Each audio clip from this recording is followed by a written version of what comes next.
संचारबंदीमुळे मध्य नागपुरातील बाजारपेठा बंद। गेल्या 3 दिवसांमध्ये सुमारे 400 कोटींचं नुकसान झाल्याचा अंदाज। महाल, चिटणीस पार्क, भालदारपुरा, हंसापुरी, इतवारी या सर्व भागामध्ये नागपुरातील महत्त्वाच्या बाजारपेठा।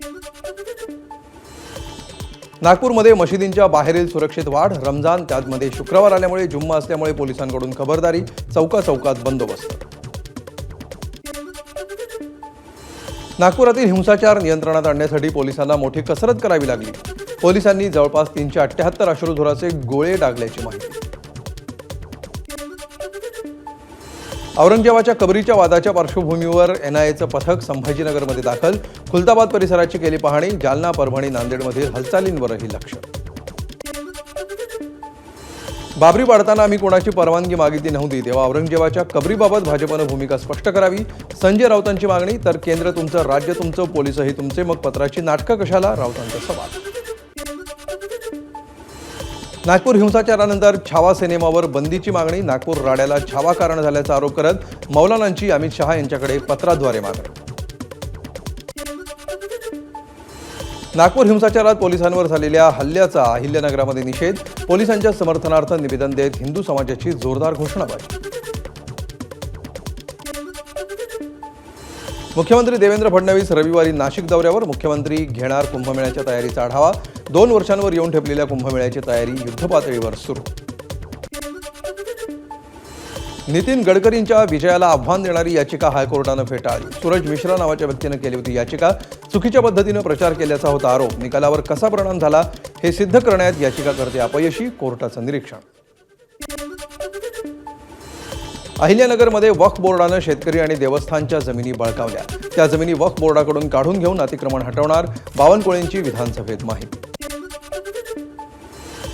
एकीकडे विधान भवनातील दालनं आणि गॅलरी चकाचक होत आहेत, दुसरीकडे मात्र विधान भवनातील ग्रंथालयातील दुर्मिळ ग्रंथ अडगळीत। ब्रिटिशकालीन ग्रंथ आणि विधान परिषद, विधानसभेचा इतिहास, विविध कायद्याची 75,000 पेक्षा अधिक पुस्तकं धूळ खात। राज्यातल्या 452 पैकी 100 ITI दत्तक घेणार। ITIची मालकी मात्र शासनाकडेच राहणार। कौशल्य विकास मंत्री मंगल प्रभात यांची मोठी घोषणा। येत्या शैक्षणिक वर्षापासून इयत्ता पहिलीसाठी CBSE पॅटर्न राबवणार। तर दुसरी, तिसरी, चौथीच्या विद्यार्थ्यांसाठी वर्षभर CBSE अभ्यासक्रम। शालेय शिक्षण मंत्री दादा हुसेनची माहिती। CBSE अभ्यासक्रमातही मराठी विषय बंधनकारक। राज्यातील शालेय विद्यार्थ्यांच्या अभ्यासक्रमामध्ये 70% 30%चा फॉर्म्युला राबवला जाणार। विद्यार्थ्यांच्या अभ्यासक्रमामध्ये 70% CBSE तर 30% राज्य शिक्षण मंडळाचा अभ्यासक्रम असणार, सूत्रांची माहिती। मुंबईतील रस्त्यांच्या कामावरून आदित्य ठाकरेंचं सरकारला खडेबोल। मुंबईमध्ये फक्त 5 ते 6% रस्त्यांची कामं झाली असून खड्डेमुक्त मुंबईचं काय झालं, ठाकरेंचा सवाल।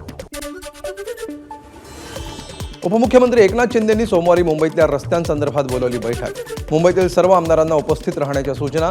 ठाकरेंच्या सेनेचे आमदार बैठकीला उपस्थित राहणार का, याकडे लक्ष। मुंबईतील रस्त्यांची कामं पावसाळ्याआधीच पूर्ण करा। मुंबई महापालिका आयुक्तांचे कंत्राटदारांना सक्तीचे आदेश। आयुक्तांकडून कंत्राटदारांना 31 मेची डेडलाईन। मुंबई महापालिकेकडून नालेसफाई पुढील आठवड्यापासून सुरू होणार। नालेसफाईबाबतच्या न्यायालयीन याचिका आणि आरोपांचा अडथळा दूर झाला असल्याची माहिती। त्यामुळे आता नालेसफाईच्या कामांना सुरुवात होणार। अवैध बांधकाम होत असताना अधिकारी काय करत होते? अनधिकृत इमारतीवरून कल्याण डोंबिवली महापालिकेची हायकोर्टाकडून खरडपट्टी। या प्रकरणामध्ये पुढील सुनावणी 2 आठवड्यांनी होणार।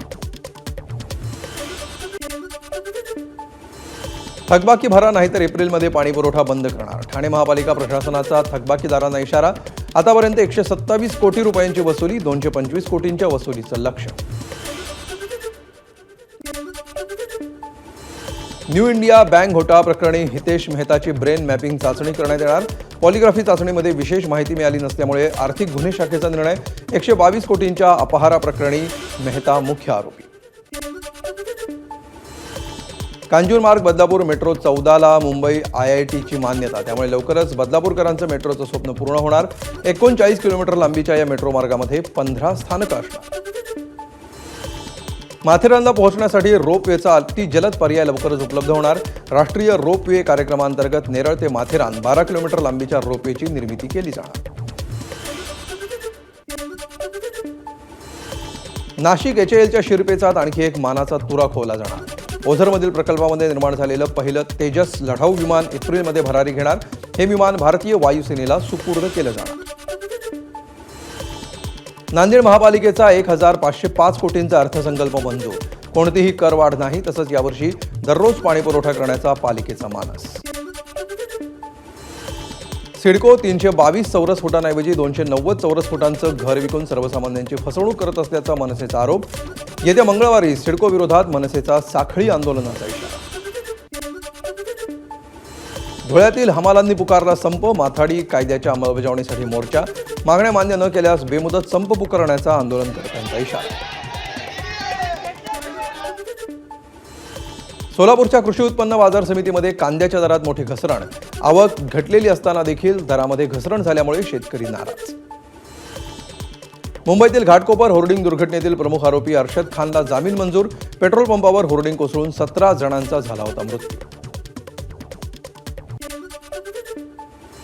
लातूरच्या औसा शहरामध्ये पोलिसांनी जप्त केला 116 किलो गांजा.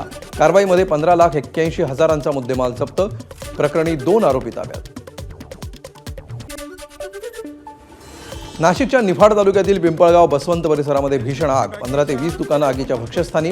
आगीचं कारण अद्याप अस्पष्ट.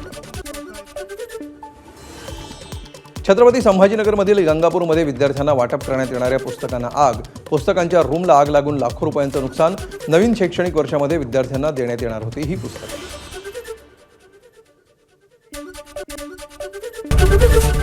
एबीपी माझा, उघडा डोळे बघा नीट.